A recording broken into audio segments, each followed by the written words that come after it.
একুশের ধাঁচেই এবার 24-এর পরেও ভোট পরবর্তী অশান্তি নিয়ে নালিশ করলেন শুভেন্দু অধিকারী। রাজ্যপালের কাছে গিয়ে আবেদন করলেন যে সেখানে গিয়ে অন্তত যে জায়গাগুলো অশান্ত সেখানে গিয়ে যেন নিজে গিয়ে একবার সরেজমিনে দেখে আসুন কি অবস্থা এবং দ্রুত ব্যবস্থা নিন।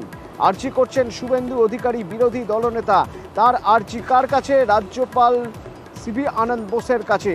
তৃণমূলকে দোষারোপ করে নালিশ করলেন শুভেন্দু অধিকারী। ঠিক 21-এর ভোটের পরেও একই রকমভাবে দেখা গিয়েছিল শুভেন্দু অধিকারী। তিনি রাজ্যপালের সঙ্গে দেখা করে তিনি রাজ্যপালকে কড়া পদক্ষেপ করার নির্দেশ দিচ্ছেন। 24-এর পরেও সেই একই রকম ভোট পরবর্তী অশান্তির অভিযোগ নিয়ে রাজ্যপালকে অশান্ত এলাকা পরিদর্শনের অনুরোধ শুভেন্দু অধিকারী।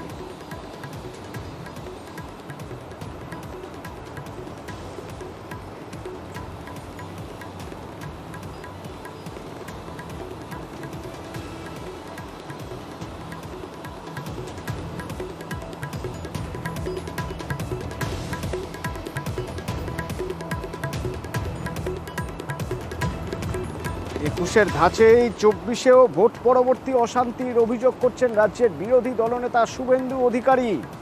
নালিশ করছেন রাজ্যপাল সিবি আনন্দ বোসের কাছে এবং অনুরোধ তার যে যেন এই অশান্ত জায়গাগুলো একবার রাজ্যপাল গিয়ে দেখে আসেন।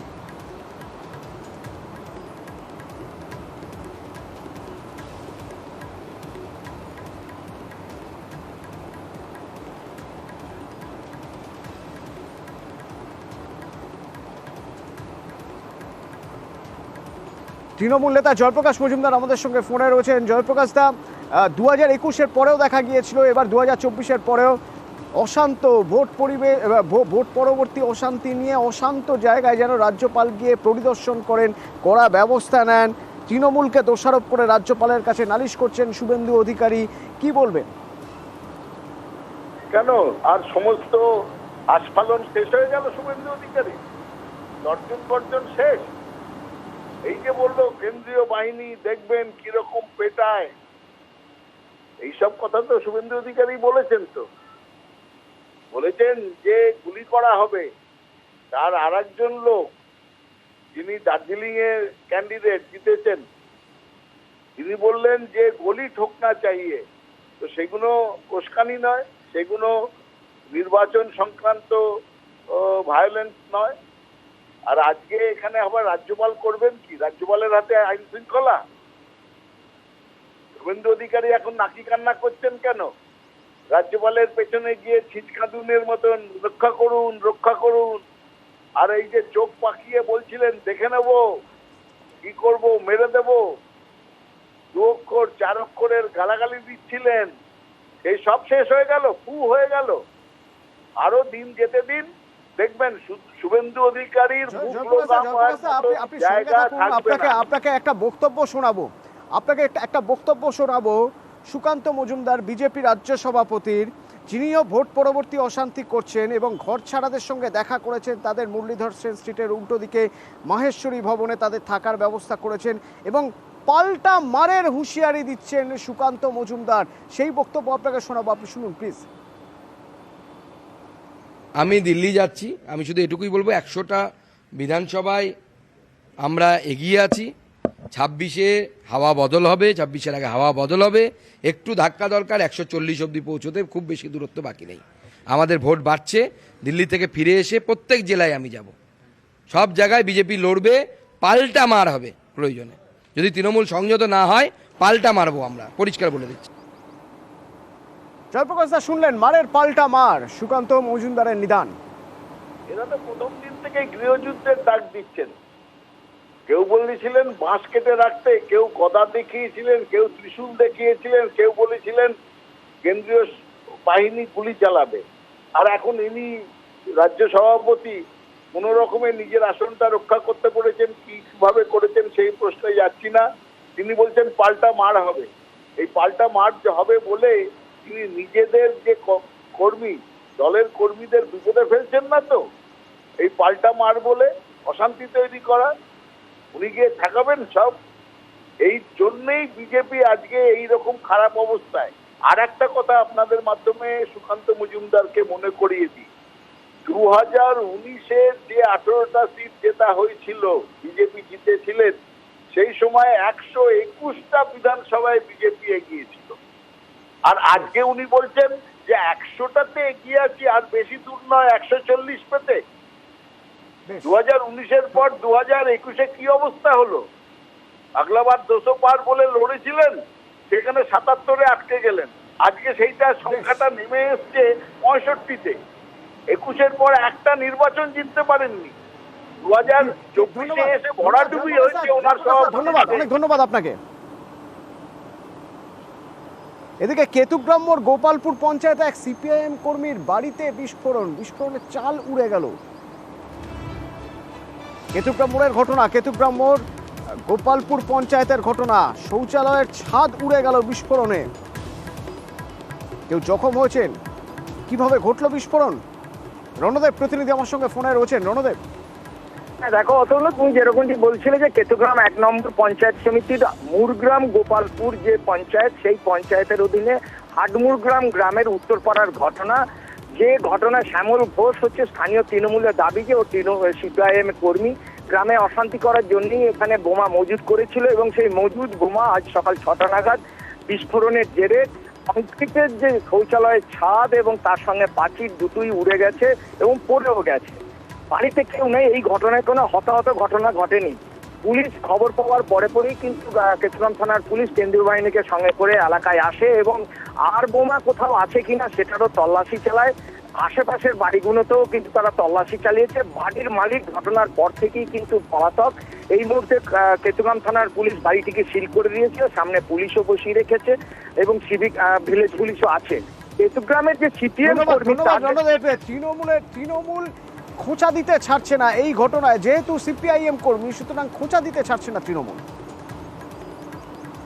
ওর সিপিএমই করে, বাড়াবাড়ি সিপিএম করে। ওর দাদা সিপিএম এলসিএম ছিল।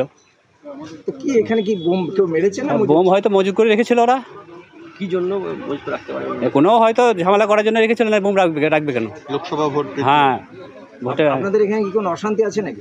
অশান্তি হয়নি, কিন্তু অশান্তি হয়তো করার পরিকল্পনা করেছিল ওরা। এদিকে যার বাড়িতে বিস্ফোরণ হয়েছে তার সঙ্গে নাকি সিপিআইএম এর কোনো যোগাযোগই নেই, দাবি করছে স্থানীয় সিপিআইএম নেতৃত্ব। তৃণমূল যে অভিযোগ করছে, এই অভিযোগ সম্পূর্ণ ভিত্তিহীন। যার বাড়িতে বোম ফেটেছে বা বিস্ফোরণ হয়েছে তার সঙ্গে সিপিএমের কোনো যোগ নেই। সে সিপিএমের কোনো কর্মীও নয়, আর এই ঘটনার সঙ্গে সিপিএম যুক্ত নয়, সিপিএমের কোনো যোগাযোগও নেই। কথা গতকাল সবাই বলছিলেন এবং তার পাশাপাশি পরিবেশবিদরা বলছিলেন একদিন পরিবেশ বাঁচানোর কথা বললে হবে না, আমাদের বাস্তুতন্ত্র ইকোসিস্টেমকে বাঁচাতে রোজ কাজ করে যেতে হবে। সেরকমই কিছু যুবক যুবতী তারা কাজ করে যাচ্ছেন। তাদের ছবি একবার দেখাই। এই গরমে আপনার যতটা কষ্ট হচ্ছে ঠিক ততটাই কষ্ট হচ্ছে পশু পাখিদের। তো পাখিরা জল খাবে কি করে, কোথায় কিভাবে জল পাবে? তো সেই জল রাখার ব্যবস্থা করা হচ্ছে তাদের জন্য। আলিপুরদুয়ারের ছবি দেখছেন আপনারা। রাজকুমার প্রতিনিধি আমার সঙ্গে সরাসরি রয়েছেন। রাজকুমার, কিভাবে কাজ করছেন এই যুবক যুবতীরা? মানে এদের কোনো গ্রুপ রয়েছে? একদমই অতনুদা, যে এই যে যুবক যুবতীরা যারা এই কাজ করছে তারা কিন্তু আলিপুরদুয়ার যে নেচার ক্লাব, সেই নেচার ক্লাবের সাথে যুক্ত বলেই জানা যাচ্ছে। অভিনব কায়দায় একেবারে ছোট ছোট যে কংক্রিটের তৈরি, যেটাকে আমরা স্থানীয় গ্রামীণ ভাষায় চারি বলি অনেক সময়, যেটাতে গরুতে জল দেওয়া হয়, এই রকম ছোট ছোট চারি অর্থাৎ জলের পাত্র তৈরি করে তাতে পরিষ্কার জল দিয়ে তারা আলিপুরদুয়ার শহরের, যে শহর সবুজের শহর নামে পরিচিত, সেই শহরের বিভিন্ন রাস্তাঘাটের পাশে, মাঠের পাশে এগুলো তারা রাখছে, যাতে পশু পাখিরা এখান থেকে জল পায়, যাতে তাদের তৃষ্ণা মেটে এবং জলের অভাবে যেন কোনো পশু পাখির এই গরমে মৃত্যু না হয়, তা রুখতেই কিন্তু এই যুবক যুবতীরা এই উদ্যোগ নিয়েছে। অতনুদা, ধন্যবাদ। আমাদের সংস্থা আলিপুরদুয়ার নেচার ক্লাবের যারা সদস্য আছে, বিশেষ করে ইয়াং জেনারেশন, তো ওদের মস্তিষ্ক প্রসূতই এটা যে বিভিন্ন শহর এবং শহরতলি অঞ্চলে বিভিন্ন জায়গায় যদি আমরা জলের পাত্র বসাই, সেখানে জলটাকে রাখতে পারি, সেখানে পাখিরা এবং পশুরা তাদের তৃষ্ণাটা মেটাবে। এই উদ্দেশ্য নিয়েই আমরা এই কাজটা শুরু করেছি,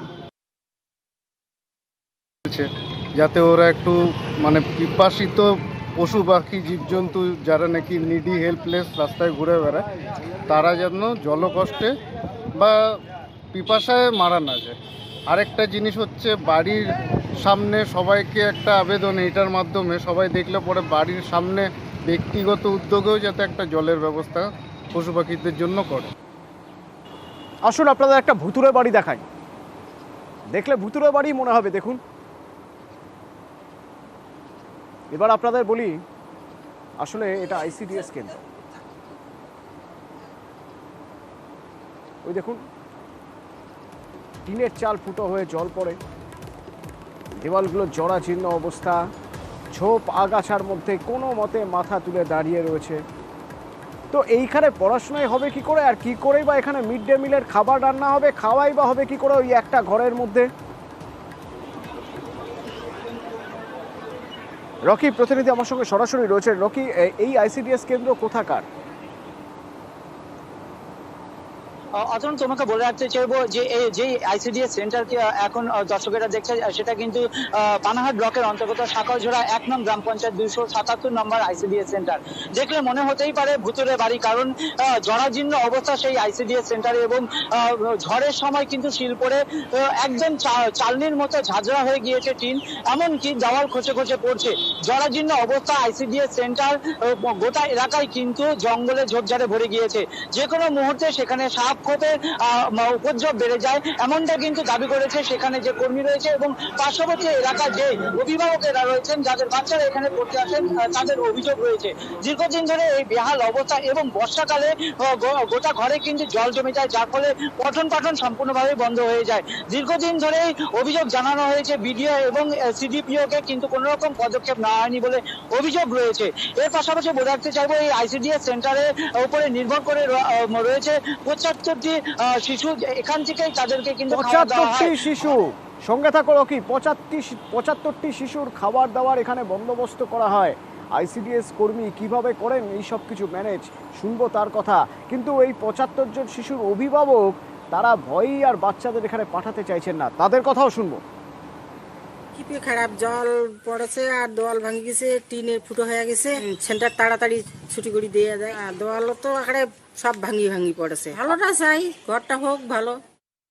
অবস্থা তো খুবই খারাপ, প্রত্যেক বাড়ি বর্ষার সময় জল ঢুকে যায়, যখন জল ঢুকে যায় তখন তো বাচ্চা আমি বসাতে পারি না, পড়াতেও পারি না। রান্নাঘরের অবস্থা খুব খারাপ, একই ঘরে পড়ানোও হয়, রান্নাও করা হয়।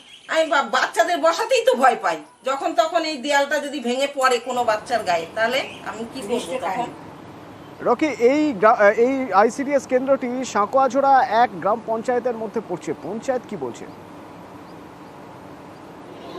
দেখো, এই ঘটনার পরিপ্রেক্ষিতে যখন আমরা সেই এলাকারই গ্রাম পঞ্চায়েতের সদস্যের কাছে প্রতিক্রিয়া নিতে যাই, তিনি কিন্তু স্বীকার করে নাই যে দীর্ঘদিন ধরে কিন্তু এই আইসিডিএস সেন্টারটি বেহাল অবস্থা রয়েছে, এবং প্রশাসনের তরফ থেকে কিন্তু এখানে পরিদর্শন করে গিয়েছেন, এবং তা কিন্তু অতি শীঘ্রই মেরামতির কাজ শুরু হবে বলে তিনি দাবি করেছেন। যদিও সিডিপিও যে রয়েছেন তিনি কিন্তু ক্যামেরার সামনে কিছু বলতে না চাইলেন, বক্তব্য দিয়েছেন যে ফান্ড যতদিন না আসবে সেখানে কাজ করা সম্ভব না, ফান্ড এলেই সেখানে কাজ করা হবে, এবং ঊর্ধ্বতন কর্তৃপক্ষকে গোটা বিষয়টি জানানো হয়েছে। অতনু, ধন্যবাদ। টেন্ডার প্রক্রিয়া সম্পূর্ণও হয়ে গেছে, এবার এজেন্সি তাল বাহানা করে এখনো পর্যন্ত কাজ করছে না। না আমি এজেন্সিকে চাপ দিতে পারি, না আমি এজেন্সির কে ব্ল্যাক লিস্টেড করতে পারি, সেটা তো আমার পক্ষে সম্ভব না। এটা অবশ্যই বিডিও সাহেব এবং সিডিপিও সাহেবকে দেখা উচিত, খুব দ্রুততার সঙ্গে যাতে এই কাজটুকু হয়, এতটুকু আমি আশা রাখি। আসন বদলে মেদিনীপুর থেকে বর্ধমান দুর্গাপুর, হারের পর ফের বিস্ফোরক দিলীপ ঘোষ। আসন বদলের সিদ্ধান্ত নিয়ে প্রশ্ন তুললেন বিজেপির প্রাক্তন রাজ্য সভাপতি। তার দাবি, ভোটের ফলেই প্রমাণ হয়ে গিয়েছে যে আসন বদলের সিদ্ধান্ত ভুল ছিল। ঘুরিয়ে বঙ্গ বিজেপি নেতৃত্বকেও তো রাজ্যে বিজেপির সাংগঠনিক দুর্বলতা নিয়েও প্রশ্ন। যেভাবে সংগঠন একবারে পশ্চিমবঙ্গে শুয়ে পড়েছিল, কর্মীরা বেরোননি, কর্মীদের বার করতে গিয়ে আমি তো মেদিনীপুরে 1 বছর 1.25 বছর ধরে লেগে বুথ অব্দি সংগঠন তৈরি করেছিলাম, সব গ্রামে গেছিলাম। আমার ফান্ড থেকে যা কাজ করা সে তো আমি করেছি, রাস্তাঘাট ইত্যাদি। তো মানুষ খুশি ছিল, সমস্ত পার্টির লোকেরাই আমার পক্ষে ছিল। যে কোনো কারণে হোক, পার্টির সিদ্ধান্ত নিয়েছে সেটা ঠিক ছিল না, প্রমাণ হয়ে গেছে। তো আমি বাকি জায়গায়ও করব, কিন্তু সংগঠন যেভাবে ঢিলে হয়ে গেছে সব জায়গায়, বুথে আমরা প্রথমে লোক খুঁজে পাইনি, খুঁজে খুঁজে দাঁড় করাতে এজেন্ট খুঁজতেও হয়েছে। তো দুর্বলতা ছিল সংগঠনের, সেই জন্য সব জায়গায় সার্বিকভাবে আমাদের ভোট কমেছে এবং হার হয়েছে। বঙ্গ বিজেপি নেতৃত্বে বদলের জল্পনাও উস্কে দিলেন দিলীপ ঘোষ। সব জায়গায় যাব। মেদিনীপুর থেকে ওরা ফোন করছিল, কারণ সে আরও হেরে গেছে, মনটা খারাপ। তার ধারণা ছিল দিলীপ দা থাকলে আমরা জিতে যেতাম। তো আমি সেখানে যাব, সবার সঙ্গে দেখা করব। বর্ধমানে আমি লড়াই করেছি, আমার কর্মীরা সঙ্গে ছিলেন, সেখানেও সমস্যা হয়েছে। বর্ধমানেও যাব আমি, শুধু তাহলে বর্ধমান বা মেদিনীপুর নয়, আমি রাজ্য সভাপতি হিসাবে পুরো প্রদেশে ঘুরতাম, সব জায়গায় সমস্যার সমাধানে ছিলাম, লড়াইয়ের জবাব দিতাম। সে আমার ভূমিকা থাকবে, পার্টি আমাকে দায়িত্ব দিক বা না দিক, আমি যতদিন রাজনীতিতে থাকবো কর্মীদের সঙ্গেই থাকবো। বিজেপিকে চাপে রাখার কৌশল, নিঃশর্ত নয় শর্ত সাপেক্ষে এনডিএকে সমর্থনে রাজি টিডিপি এবং জেডিইউ। তাদের দাবি রেল, অর্থ, আইটি আইনের মতো 8 থেকে 10টি মন্ত্রক। M for Modi, N for Naidu, N for Nitish, এই 2 এন জোটে থাকলে তবেই কেন্দ্রে এনডিএ সরকার। জানা গেছে টিডিপি এবং জেডিইউ দুদলই শর্ত দিয়েছে। জেডিইউ এবং টিডিপি মিলে 8 থেকে 10টি মন্ত্রকের দাবি করেছে। রেল, অর্থ, নগরোন্নয়ন, সড়ক পরিবহন, তথ্য প্রযুক্তি, আইনের মতো মন্ত্রক। 14 এবং 19-এর মতো এবার একাই ম্যাজিক ফিগার ছুঁতে পারেনি বিজেপি, তাই এবার কেন্দ্রে বিজেপির সরকার নয়, হবে এনডিএর সরকার। এনডিএর সরকার করতে জেডিইউ এবং টিডিপির সমর্থন মাস্ট, কারণ এই 2 দলের হাতে আছে সংখ্যা। নীতিশ কুমারের জেডিইউ এর আসন সংখ্যা 12 আর চন্দ্রবাবু নাইডুর দল টিডিপির ঝুলিতে 16। এনডিএর এবার আসন সংখ্যা 292, অর্থাৎ এই 2 দল সরে গেলে সেটা কমে হবে 264, যা ম্যাজিক ফিগার 272-এর কম। অর্থাৎ এনডিএর ভরসা এখন চন্দ্রবাবু নাইডু এবং নীতিশ কুমার। দুজনেই দীর্ঘদিন এনডিএ শিবিরে ছিলেন। 19-এর লোকসভা ভোটে চন্দ্রবাবু নাইডু ছিলেন বিরোধী শিবিরে, এবার অবশ্য এনডিএর শরিক হিসেবে লড়াই করেছে তার দল টিডিপি। অন্যদিকে নীতিশ কুমার একাধিকবার এনডিএ ছেড়েছেন। বিজেপি বিরোধী ইন্ডিয়া জোটের সলতে পাকানোর সময়ও তিনি ছিলেন সামনের সারিতে। পরে ইন্ডিয়া ছেড়ে এনডিএতে যোগ দেন নীতিশ। বুধবার দিল্লিতে এনডিএর বৈঠক হয়, সেই বৈঠকে উপস্থিত ছিলেন নীতিশ কুমার এবং চন্দ্রবাবু নাইডু। দুজনেই এনডিএ সরকারে যোগ দিতে একাধিক মন্ত্রকের দাবি করেছেন। সরকার গড়তে এই দুজনই বিজেপির বড় ভরসা। নিউজ 18 বাংলা।